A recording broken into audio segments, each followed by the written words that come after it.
Hi friends, welcome to news park YouTube channel. Teacher ఖాళీలు 13,000కు పైనే.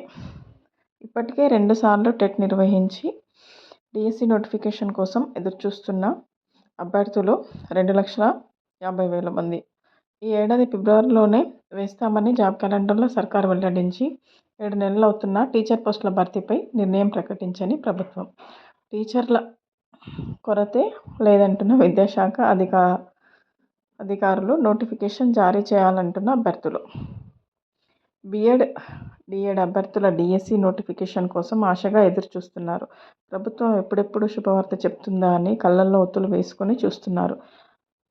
ప్రభుత్వం మాత్రం ఉపాధ్యాయ పోస్టుల భర్తీకి సంబంధించిన నోటిఫికేషన్ అంశంపై ఇంతవరకు స్పష్టత ఇవ్వడం లేదు. రాష్ట్రంలోని ప్రభుత్వ, స్థానిక సంస్థల, ఇతర పాఠశాలల్లో దాదాపు 13,000 వరకు టీచర్ పోస్టులు ఖాళీగా ఉన్నట్టు అధికారిక వర్గాలు పేర్కొన్నాయి. రాష్ట్రంలో టీచర్ల పదోన్నతుల ప్రక్రియను ప్రభుత్వం ఆగస్టు నెలలో పూర్తి చేయడంతో టీచర్ పోస్టుల ఖాళీలు ఏర్పడ్డాయి. దీనికి తోడు పదవీ విరమణ పొందిన క్లియర్ వేకెన్సీలు కలుపుకుంటే భారీగానే ఖాళీలున్నాయి. ఇలా మొత్తం 13,000కు పైగా టీచర్ పోస్టులు ఖాళీగా ఉన్నట్లు అధికారుల లెక్కల్లో తెలిసింది. విద్యాశాఖలోనే ఓ అధికారి తెలిపారు. జిల్లాల్లో భారీగానే రాష్ట్రంలో దాదాపు 1.20 లక్షల మంది టీచర్లకు గాను 1.7 లక్షల మంది వరకు ప్రస్తుతం కొనసాగుతున్నారు. మరో 13,000కు పైగా టీచర్ పోస్టుల ఖాళీగా ఉన్నట్లు అధికారులు గుర్తించారు. అయితే రాష్ట్రంలోని ఒక్కో జిల్లాలో కనీసం 300కు పైగానే టీచర్ పోస్టులు ఖాళీగా ఉన్నట్లు తెలుస్తోంది. కొన్ని జిల్లాల్లో 400 వరకు ఖాళీగా ఉన్నట్టు తెలిసింది. ఇటీవల చేపట్టిన ఉపాధ్యాయుల పదోన్నతుల ప్రక్రియలో జిల్లాల్లో భారీగా ఖాళీలు ఏర్పడ్డాయి. పదోన్నతులు పొందిన వారిలో 880 మంది school assistant, grade 2 gazetted head మాస్టర్లుగా పదోన్నతులు కల్పించగా, అందులో మల్టీజోన్ 1లో 490 మంది, మల్టీజోన్ 2లో 390 మంది ప్రమోషన్లు పొందారు.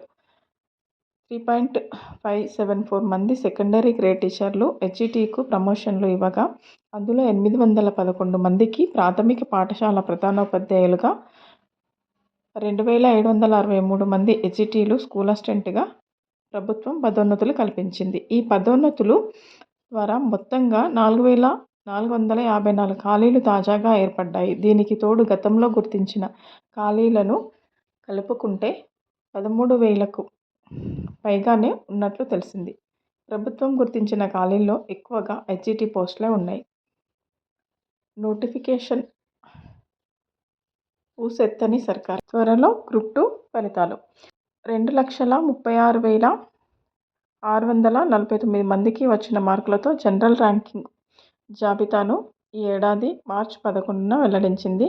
1:1 నిష్పత్తిలో అభ్యర్థులను ఎంపిక చేసి 3 దఫాలుగా ధ్రువపత్రాలను పరిశీలించి పూర్తి చేసింది. తొలి 2 విడతల్లో పరిశీలన పూర్తయిన తర్వాత సరైన అభ్యర్థులు అందుబాటులో లేక మిగిలిపోయిన పోస్టులకు తదుపరి మెరిట్ జాబితా నుంచి 3వ దఫా పరిశీలనకు పిలిచింది. వీరికి ఈ నెల 13 నుంచి 15 వరకు పరిశీలన నిర్వహించి కొన్ని పోస్టులకు అవసరమైన వైద్య పరీక్షలు పూర్తయ్యాయి. గ్రూప్ 3కి కార్యాచరణ సిద్ధం.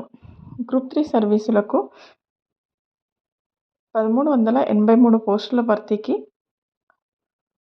2024 నవంబర్లో రాత పరీక్షలు నిర్వహించగా 2,67,921 మంది హాజరయ్యారు. సాంకేతిక కారణాలతో 18,364 మందిని కమిషన్ అనర్హులుగా ప్రకటించింది. మిగతా 2,49,557 మంది అభ్యర్థులతో జీఆర్ఎల్ను మార్చి 14న వెల్లడించింది. మెరిట్ జాబితాలోని అభ్యర్థులకు జూన్లో ధ్రువపత్రాల పరిశీలన నిర్వహించేందుకు కమిషన్ షెడ్యూల్ ప్రకటించింది. అయితే అభ్యర్థుల నుంచి వచ్చిన విజ్ఞప్తుల నేపథ్యంలో వాయిదా వేసింది. గ్రూప్ 2 తుది ఫలితాల వెల్లడికి పరిపాలనా ప్రక్రియ పూర్తయిన తర్వాత గ్రూప్ 3 కింద ధ్రువీకరణ పత్రాల పరిశీలన చేపట్టేందుకు కార్యాచరణకు కమిషన్ రూపొందిస్తుంది. Final phase counselling. 25 వరకు దరఖాస్తుల అవకాశం. 28 నుంచి 30 వరకు వెబ్ ఆప్షన్లు. రాష్ట్రంలో ప్రభుత్వ, ప్రైవేటు ఇంజనీరింగ్ కాలేజీల్లో ఎంఈ, ఎంటెక్ వంటి పీజీ కోర్సుల్లో చేరడం కోసం నిర్వహించిన PG ECET 2025 final phase counselling నేటి శనివారం నుంచి ప్రారంభం కానుంది. ఈ నెల 25 వరకు ఆన్లైన్లో రిజిస్ట్రేషన్ వెరిఫికేషన్ అవకాశం కల్పించినట్టు అడ్మిషన్ల కన్వీనర్ ప్రొఫెసర్ ఐ. పాండురంగారెడ్డి శుక్రవారం ఒక ప్రకటనలో తెలిపారు. ఈ నెల 28 అర్హులైన వారి లిస్టును ప్రకటించనున్నారు. ఈ నెల 28 నుంచి 30 వరకు అభ్యర్థులకు వెబ్ ఆప్షన్లు ఇవ్వాల్సి ఉంటుంది. అక్టోబర్ 1న వెబ్ ఆప్షన్లకి ఎడిట్ సౌకర్యం కల్పించారు. అక్టోబర్ 6న సీట్లు కేటాయింపు చేస్తారు. సీటు పొందిన వారు అక్టోబర్ 9 లోపు ఒరిజినల్ సర్టిఫికెట్లతో కాలేజీల్లో చేరాల్సి ఉంటుందని కన్వీనర్ తెలిపారు.